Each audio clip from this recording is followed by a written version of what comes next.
अस्सलाम वालेकुम जी। मेरा नाम मोहम्मद नुमान हमजा है। आज की इस वीडियो में हम लोग डिस्कस करेंगे एयरलिंक कम्युनिकेशन लिमिटेड को। आप इसको पाकिस्तान का एप्पल भी कह सकते हैं, जिस तरह से आजकल पीआर चल रही है एप्पल स्टोर की। तो इस वीडियो के मुख्तलिफ हिस्से हैं। हम लोग इसको फर्स्ट ऑफ ऑल लेके चलेंगे एयरलिंक कम्युनिकेशन का इंट्रोडक्शन। ठीक है। और हम लोग जो भी इस वीडियो में लेके चलेंगे वो कंसोलिडेटेड बेसिस के ऊपर लेके चलेंगे, क्योंकि इनकी जो सब्सिडरी है वो होली ओन्ड है। उसके बाद हम लोग चलेंगे कैपेसिटी, इनकी क्या कैपेसिटी है, और इनको क्या वो उसकी यूटिलाइजेशन कितनी हो रही है, पिछले साल क्या हुई है। ठीक है। फिर हम चलेंगे, नंबर्स को देखेंगे, हम लोग सेल्स के नंबर को देखेंगे, यानी कि पिछले साल इनकी सेल्स कम हुई थी, लेकिन उसके अंदर जरा हम लोग और अंदर जाएंगे कि क्यों कम हुए थे। और 104 बिलियन की सेल्स थी, लेकिन एक्चुअली वो 119 की थी। ठीक है। तो उसको हम लोग ब्रेक डाउन करेंगे। फिर थोड़ा सा हम इनकम स्टेटमेंट को देखेंगे, लाइबिलिटीज को देखेंगे, इनकी जो डेप्थ था वो काफी ज्यादा इंक्रीज हो गया, वो क्यों हुआ। ठीक है। फिर देखेंगे फ्यूचर में क्या चीज़ें आ रही हैं, उनका क्या इम्पैक्ट हो सकता है। ठीक है। अब फिर मैनेजमेंट के कमेंट को देखेंगे, मैनेजमेंट क्या कहती है, क्यों डिक्लाइन हुआ था। और विंस मैंने उनसे जो कुछ क्वेश्चंस किए और मेरी जो उसके ऊपर टेक है। ठीक है। और लास्टली रिसेंटली मैंने इसमें पोजीशन ली है, पिछले फ्राइडे को ली थी। 168 के ऊपर मेरी सारी बाइंग थी। ठीक है। आज ये वीडियो रिकॉर्ड करते हुए इसका अपर कैप भी लग चुका हुआ है, उसकी भी कुछ रीजंस हैं, वो भी मैं शेयर करूंगा। तो इन सारी चीज़ों को हम डिस्कस करते हैं और स्टार्ट करते हैं एयरलिंक कम्युनिकेशन से। अच्छा जी, एयरलिंक कम्युनिकेशन लिस्टेड हुई पीएसएक्स के ऊपर सितंबर 22 को 2021 में। ठीक है।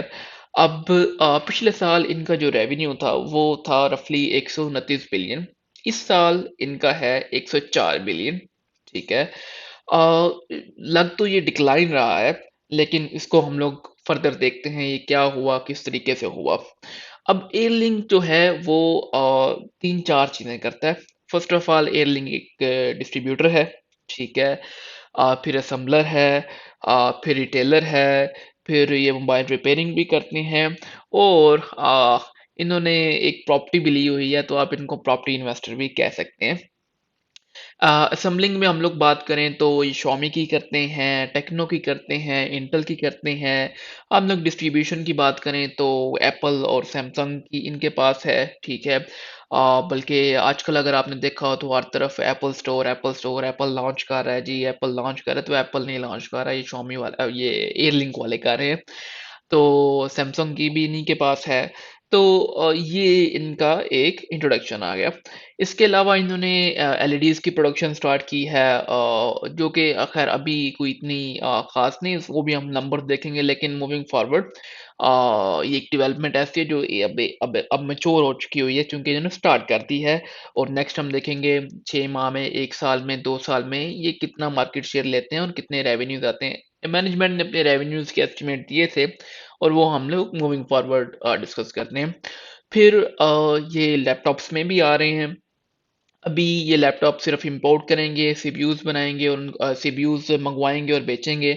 और मैनेजमेंट के मुताबिक नेक्स्ट मंथ जो है वो एसर की जो लैपटॉप्स हैं वो पहली शिपमेंट आ जाएगी। जो मैनेजमेंट का ख्याल है, पहले वो इसको देखेंगे, मार्केट को एक्सप्लोर करेंगे, उसके बाद वो असेंबलिंग के ऊपर आएंगे। अच्छा जी, अब हम आ जाते हैं कैपेसिटी के ऊपर। अब आपकी स्क्रीन के ऊपर भी आ रहा होगा। और देखें, एक चीज होती है जो मैनेजमेंट आपको कहे कि हम ये करेंगे, हम ये कर रहे हैं, मीन्स जो नंबर्स बोलते हैं, जो नंबर बोलते हैं वो सबसे इम्पोर्टेंट चीज़ है। जो फाइनेंशियल रिपोर्ट है वो सबसे ज़्यादा इम्पोर्टेंट चीज़ है। मैनेजमेंट और बाकी जो ब्रोकर्स होते हैं उनको सुनना चाहिए, लेकिन एज लॉन्ग एज चीज़ और जो बातें हैं वो फाइनेंशियल रिपोर्ट के साथ मैच करें, तभी उसके मुताबिक हमें डिसीजन करना चाहिए।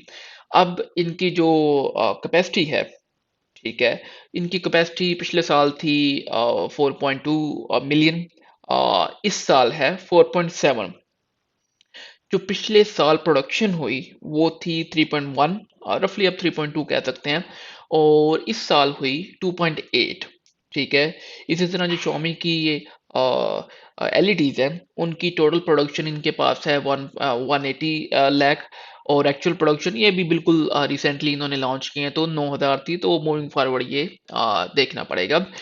अब जब मैनेजमेंट से डिफरेंट क्वेश्चंस किए गए कि सेल्स क्यों नीचे गई है, ठीक है, तो उन्होंने कहा चूंकि 2023 में एलसीज नहीं थी खुली, तो 2024 में जब एक दफा मार्केट खुली, तो इसलिए सेल्स बहुत ज़्यादा ये एक्सेप्शनल ईयर था। लेकिन मैं समझता हूँ कि इसमें पूरा ट्रुथ नहीं है, ठीक है। अगेन मैंने जब एजीएम में इनसे ये प्रोडक्शन के ऊपर भी कमेंट किया, तो उसके ऊपर भी थोड़ा सा वो हॉस्टाइल हो रहे थे। तो एक ये भी चीज़ है।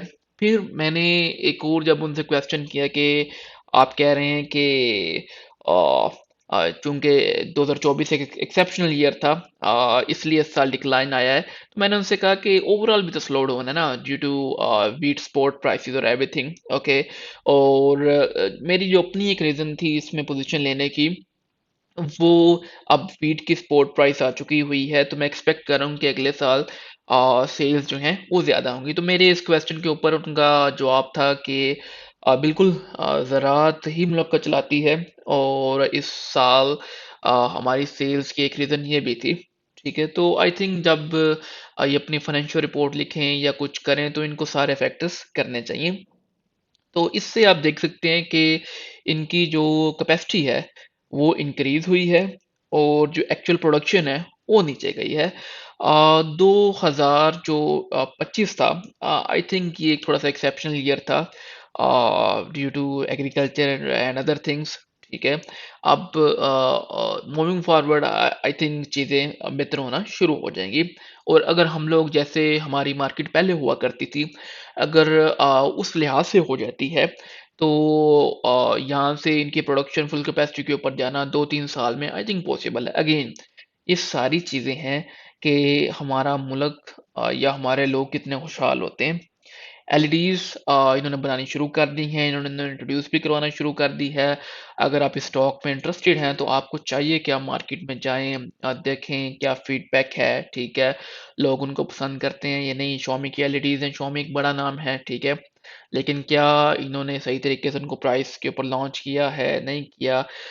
तो ये सारी चीज़ें आपको देखनी चाहिए। फिर एसर के लैपटॉप्स हैं, लैपटॉप्स में मैं ख़ास तौर पे इसलिए इंटरेस्टेड होता हूँ, क्योंकि आज तक मेरा नहीं ख्याल, अगेन मैं गलत भी हो सकता हूँ, कि पाकिस्तान में ऑफिशियली लैपटॉप्स की कोई वारंटी या उस तरीके से कोई प्लेयर है। तो अगर ये इसमें प्रॉपर आते हैं, आई थिंक इनको सक्सेसफुल होना चाहिए, तो ये एक अच्छा सेगमेंट हो जाएगा। अच्छा जी, अब सेल फोन्स में भी इनके मार्जिन अब इम्प्रूव हो रहे हैं, तो एलईडीज और लैपटॉप में मैनेजमेंट के मुताबिक जो है वो इनके मार्जिन बेहतर होंगे। अब नेक्स्ट हम बात करें, तो जो इनका सुंदर ग्रीन इकोनॉमिक जोन है, उसमें रफली 2.5 मिलियन की कैपेसिटी लगेगी, ठीक है। तो ओवरऑल अगेन जब वो लग जाएगा, और मैनेजमेंट के मुताबिक इस क्वार्टर, इस 2025 के एंड के ऊपर जब फर्स्ट क्वार्टर में ऑपरेशनल होगा, तो जब वो ऑपरेशनल हो, उसके बाद हमें नंबर्स जो एक्चुअल आए फाइनेंशियल रिपोर्ट में, उनके ऊपर जाना चाहिए। लेकिन वी कैन एज्यूम के 2.5 based on their comment, okay. अब हम लोग कुछ चीज़ें देखते हैं दूसरी, लाइक रिटर्न ऑन इक्विटी 2024 में 30% था, 2025 में 27% है। आर ओ आई सी 27 था, इस साल 17 है, ठीक है। और थोड़ा सा अब हम लोग नंबर्स के ऊपर आते हैं, आपकी स्क्रीन के ऊपर भी शो हो रहा होगा। नेट सेल्स 2024 में 130 बिलियन थी रफली। फाइनेंशियल ईयर 2025 में 104 हो गई। ओवरऑल इनका जो है वो डिक्लाइन आया है 19% का। अगेन हम इसको मजीद स्पेसिफिक होके इस साल के नंबर्स को देखेंगे। अभी जस्ट हम लोग एक ओवरव्यू ले रहे हैं। इनके मार्जिन इंप्रूव हुए, आप देख सकते हैं। जो ग्रॉस प्रॉफिट है वो 13% गया। जो ग्रॉस प्रॉफिट मार्जिन है वो 7.5 से, और ये कंसोलिडेटेड बेसिस पे के ऊपर है, वो 7.5 से गया 10% के ऊपर। इस तरह नेट मार्जिन जो है वो भी गया 3.6 से 4.5 के ऊपर। अब हम लोग अगर इनकी जो मैं अभी जो लेटेस्ट क्वार्टर रिजल्ट्स आए हैं उनके ऊपर ज़्यादा कमेंट नहीं करूंगा, क्योंकि अभी थोड़ा सा 2-3 क्वार्टर में देखना चाहिए। लेकिन उसमें जो ग्रॉस मार्जिन है उनमें अच्छी खासी इंप्रूवमेंट आई है और 14% ग्रॉस मार्जिन हो चुके हैं। नेट मार्जिन में इनके 6.5% हो चुके हैं, क्योंकि थोड़ा सा डेप्थ कम हुआ था। ठीक है। तो ग्रॉस मार्जिन इन्होंने अच्छे खासे इम्प्रूव किए हैं। अगर आप इसको सस्टेन कर लें तो ये एक बड़ी मज़े की बात होगी, और ये एक अच्छी स्टोरी हो सकती है। अब थोड़ा सा हम लोग सेल्स के ऊपर आते हैं दोबारा। अब आपके सामने अगेन एक पिक्चर आ चुकी है। अब इसमें जो लेफ्ट साइड पे है वो 2025 के नंबर हैं, जो राइट साइड पे है वो है जी हमारे पास 2024 के नंबर। अब आप इसको देखिएगा, जो सेल्स लोकल है 119 और 131। ठीक है। पहले मैंने आपको बताया था 2024 में 129 की सेल्स है, लेकिन ये आपके पास रॉ फिगर्स आ चुके हुए हैं। फिर जी जो ग्रॉस सेल्स हैं वो फिर 119 आ गई और 132 हैं। सेल टैक्स, अब इस साल हमारे पास हुकूमत ने लागू कर दिया 18% सेल टैक्स। तो ओवरऑल सेल्स इतनी डाउन नहीं थी गई, लेकिन अगर आप सेल टैक्स को एक्सक्लूड करें तो फिर एक अच्छा हिट आ जाता है। ठीक है। 108 रह गया, 108 अरब हमारे पास पीछे रह गया। मीन्स लास्ट फाइनेंशियल ईयर में हमारे पास 131 रह गया। फिर आप एक और चीज देखिएगा, 4 अरब के डिस्काउंट थे। ठीक है। तो आई थिंक सो इनको इस साल डिस्काउंट ज़्यादा देने पड़े हैं। तो ये भी एक चीज़ थी कि इस साल डिमांड कम थी। और एक आधे बंदे मोबाइल शॉप वाले से मैंने डिस्कस भी किया, तो उन्होंने कहा इस साल मार्केट स्लो है। ठीक है। शॉमी की उनके मुताबिक मार्केट अच्छी रहती है, लेकिन इस साल उसकी भी स्लो रही है। तो अगर आप सेल्स नंबर को इस तरह देखें तो एक डिफरेंट सी पिक्चर आपके सामने आ जाती है कि एक बड़ा जो इफेक्ट आ गया वो सेल टैक्स की वजह से आ गया और थोड़ी सी स्लो मार्केट आ गई। लेकिन उसके बावजूद इनके जो प्रॉफिट्स हैं वो प्रॉफिट आफ्टर टैक्स उसके ऊपर कोई ज़्यादा हिट नहीं आई और वो थोड़ा सा इंक्रीज ही हुआ था। और जो फर्स्ट क्वार्टर फाइनेंशियल ईयर 2026 के रिजल्ट्स आए हैं उनमें जो ईपीएस है वो ऑलरेडी 4 का आ चुका हुआ है। क्रॉस मार्जिन भी अच्छे हो चुके हुए हैं, नेट मार्जिन भी अच्छे हो चुके हुए हैं। तो वो एक अच्छी चीज़ है। अच्छा, अब हम लोग इसको थोड़ा सा इनकम स्टेटमेंट को देखते हैं। इनकम स्टेटमेंट में अगेन हम लोग आ गए हमारे पास नंबर्स। अब इसमें आपने आ जाना है फाइनेंस कॉस्ट के ऊपर। आप देखिएगा 2025 में 2.9 बिलियन की फाइनेंस कॉस्ट थी। इस साल 3.9 थी। हालांकि इंटरेस्ट रेट नीचे गए तो ये नंबर नीचे आना चाहिए था, लेकिन उसकी रीज़न है। उसकी रीज़न ये है कि इनका जो शॉर्ट टर्म जो बोरोविंग थी वो 13 बिलियन से 29 बिलियन चली गई, तो ऑलमोस्ट डबल हुई। अब ये जो बोरोविंग थी वो मोस्टली इन्वेंट्री लेने के लिए थी। अब मैं जो मेरी अंडरस्टैंडिंग है, अगेन आप सबको जब आप वीडियो देख रहे हो आपको कमेंट करना चाहिए। इनकी कुछ शिपमेंट्स थी, एक शिपमेंट की पेमेंट थी जब मैंने फाइनेंशियल रिपोर्ट तकरीबन 8 या 9 बिलियन की वो थी। फिर जो मोबाइल की जो इन्वेंट्री थी वो रफली आई बिलीव 1.5 बिलियन से 5 बिलियन के ऊपर चली गई थी। ठीक है। तो ये सारी बोरोविंग जो थी वो इन्वेंट्री बेस्ड थी। अब जैसे ही आगे डिमांड थोड़ी ठीक होगी तो ये आई एक्सपेक्ट कि ये भी काफ़ी कम हो जाएगी। और फाइनेंशियल ईयर 2026 के फर्स्ट क्वार्टर में देखें तो ये कम हुई है। तो शॉर्ट टर्म बोरोविंग जैसे कम होगी तो फाइनेंस कॉस्ट कम होगी इनकम स्टेटमेंट में। ठीक है। और आपका जो ईपीएस है वो उस लिहाज से बेहतर होना शुरू हो जाएगा। फिर जो हमारे पास आ जाता है कि इंडस्ट्रियल जोन में जब ये जा रहे हैं, ठीक है, तो 10 साल का टैक्स हॉलिडे भी आएगा। अब मैंने उसके ऊपर काफ़ी वर्किंग की है, लेकिन अगेन डिपेंड करेगा कि कितनी प्रोडक्शन वहाँ पे जाती है और क्या चीज़ें होती हैं। लेकिन ये भी एक मैं एग्ज़ैक्ट नहीं जानना चाहूँगा, क्योंकि वहाँ पे मैं गलत हो सकता हूँ। और फिर ग्रॉस मार्जिन्स इनके इम्प्रूव हुए हैं। तो इन सारे इफ़ेक्ट्स को देखें तो ओवरऑल एक पिक्चर जो है वो अच्छी होना शुरू हो चुकी हुई है। अब अगेन मैनेजमेंट का कमेंट था कि दो फाइनेंशियल ईयर 2025 जो था वो हमारा डाउन इसलिए गया है कि 2024 में हमारे पास डिमांड एक्स्ट्रा आ गई क्योंकि पिछले साल उस लिहाज से एलसीज नहीं थी खुली और इस तरह से हम लोग क्या नाम है वो डिमांड पूरे नहीं थे कर पाए। लेकिन मेरे ख्याल से due to agriculture and some other factors, ठीक है, लेकिन मैं एग्रीकल्चर को सबसे बड़ा फैक्टर समझता हूँ, ठीक है। और आप देख सकते हैं कि इनके ऊपर जो लगा सेल टैक्स, ठीक है, ये दो सबसे बड़े फैक्टर आ जाते हैं। अब फ्यूचर क्या हो सकता है हम लोग कुछ इस तरह से देखते हैं। फर्स्ट ऑफ ऑल हम अगर इसको देखें फर्स्ट क्वार्टर 2026 में के एंड के ऊपर अगर हम लोग थोड़ी देर भी लगा दें तो इनकी फैसिलिटी ऑनलाइन होगी, ठीक है। तो एक वो है जा चुका, मार्जिन्स इंप्रूव हो रहे हैं और काफ़ी इंप्रूव हो रहे हैं और मैनेजमेंट के मुताबिक ये सस्टेन करेंगे। अगेन हमने इसको ट्रैक करते रहना है और देखना है कि किस तरह से चीज़ें जा रही हैं। और मार्जिन इंप्रूव होने पे उनको कमेंट था कि चूंकि अब उनको चाइना से अच्छी प्राइसिंग मिल रही है तो इस बेस के ऊपर मार्जिन्स इंप्रूव हो रहे हैं। अब और उसके बाद हमारे पास आ चुकी हैं एलईडीज जो कि एक मेच्योर चीज़ है। तो ये तीन एक ऐसी चीज़ हैं जो अभी हमारे पास सॉलिड है, ठीक है, जिसकी बेस के ऊपर हम इसका फ्यूचर डिसाइड कर सकते हैं। फिर कुछ चीज़ें आ जाती हैं जो अभी प्लानिंग में हैं और लैपटॉप्स भी, ठीक है, जो प्लानिंग में हैं, जो अभी उस तरह से मैच्योर नहीं हैं, जिसके ऊपर इन्होंने कमेंट किया है, ठीक है। उनमें से सबसे पहली चीज़ आ जाती है इनका ये कह रहे हैं जी हम लोग एसी, फ्रिज और बाकी इस तरह की इलेक्ट्रॉनिक्स में जाएँगे। अब ये एक चीज़ है, ठीक है। फिर कह रहे हैं कि पॉसिबली हम लोग एक और मोबाइल फ़ोन की असेंबलिंग में जा रहे हैं, ठीक है, अभी फाइनल नहीं है।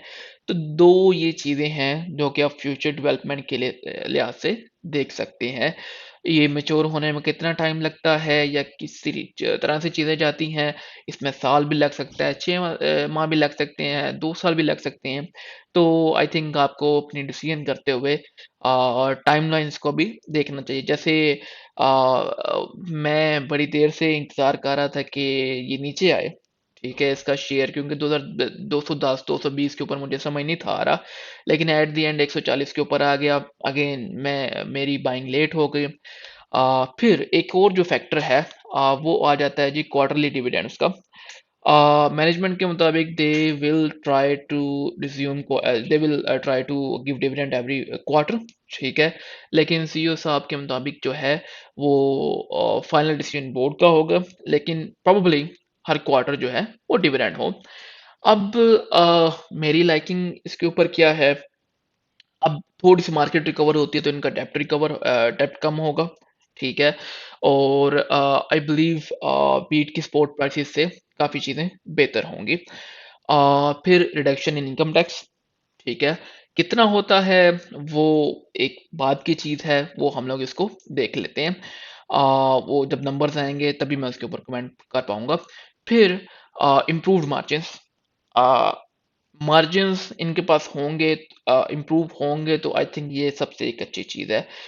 मूविंग फॉरवर्ड एलईडीज़ और लैपटॉप्स की जो इंक्लूजन आएगी वो भी एक अच्छी चीज़ है, ठीक है। जो मैनेजमेंट है उनके मुताबिक लैपटॉप 2 से 4 बिलियन और एलईडीज़ 6 से 8 बिलियन रफली कंट्रीब्यूट करेंगे मूविंग फॉरवर्ड।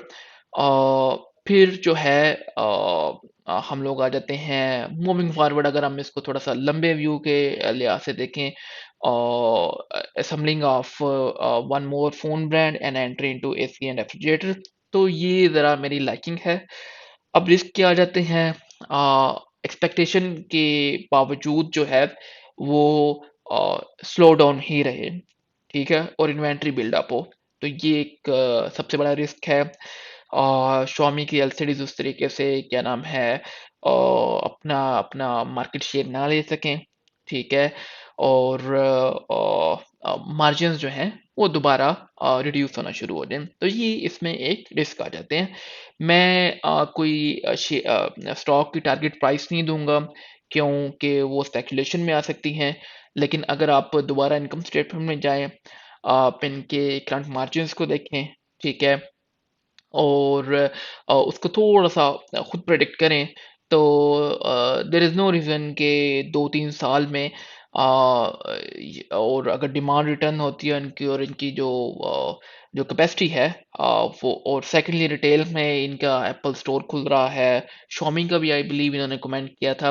तो इन सारे फैक्टर्स को देखें तो 2-3 साल में देयर इज़ नो रीज़न के एक अच्छी खासी ग्रोथ ना हो। अगेन मैंने अपनी वर्किंग की है, लेकिन मैं वीडियो के ऊपर ये कितनी ग्रोथ हो या किस तरीके से उसके ऊपर वो रेज़ करूँगा कमेंट करने से। तो एक अच्छी खासी ग्रोथ आ सकती है। अगेन जस्ट आपने अपनी कैलकुलेशन करनी है इन सारे फैक्टर्स को देखकर, ठीक है? और एक और चीज़ आ जाती है, हाँ, मैं और मेरा अगेन मैनेजमेंट का डिफरेंट रवैया मैंने देखा है एजीएम में और सीबीएस में।